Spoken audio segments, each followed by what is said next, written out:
খতিয়ান কি? কত ধরনের খতিয়ান আছে এবং কোনটা কি কাজে লাগে? আজকের ভিডিওতে সে ব্যাপারে বিস্তারিত আলোচনা করব। জমির কাগজ বলতে আমরা বেশিরভাগ সময় শুধু দলিল বুঝি, কিন্তু আসল মালিকানার প্রমাণ হয় কোন কাগজে জানেন? সেটা হলো খতিয়ান। আজকে জানবো খতিয়ান কি, কত ধরনের খতিয়ান আছে আর কোনটা কি কাজে লাগে। খতিয়ান হলো সরকারিভাবে জমির রেকর্ড, যেখানে জমির মালিকের নাম, জমির পরিমাণ, দাগ নম্বর সবকিছু উল্লেখ থাকে। সহজ ভাষায় বলতে গেলে দলিল হলো কেনার প্রমাণ আর খতিয়ান হলো মালিকানার রেকর্ড। বাংলাদেশের প্রধান খতিয়ানের ধরনগুলো হলো: 1. সিএস খতিয়ান।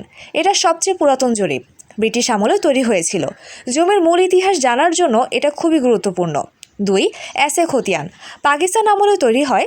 জমিদারি প্রথা বিলুপ্তির পর এ রেকর্ড করা হয়। অনেক ক্ষেত্রে এটা পুরনো মালিকানা বোঝাতে কাজে লাগে। 3. আরএস খতিয়ান। সিএস বা এসএ এর ভুল সংশোধন করে নতুনভাবে করা জরিপ। বর্তমানে অনেক জায়গায় এটাকে সবচেয়ে নির্ভরযোগ্য ধরা হয়। 4. বিএস বা সিটি জরিপ।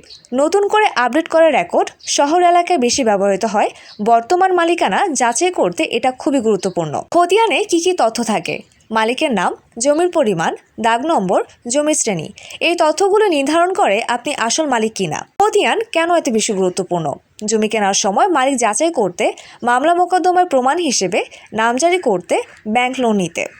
অনেক সময় দলিল ঠিক থাকলেও খতিয়ান অন্য কারো নামে থাকে, তাই জমি কেনার আগে অবশ্যই সর্বশেষ খতিয়ান চেক করুন। মনে রাখবেন, খতিয়ান বুঝতে পারলে জমি সংক্রান্ত 50% ঝামেলা আপনি আগেই এড়াতে পারবেন। এমন গুরুত্বপূর্ণ তথ্য পেতে আমাদের পেজটি ফলো করুন।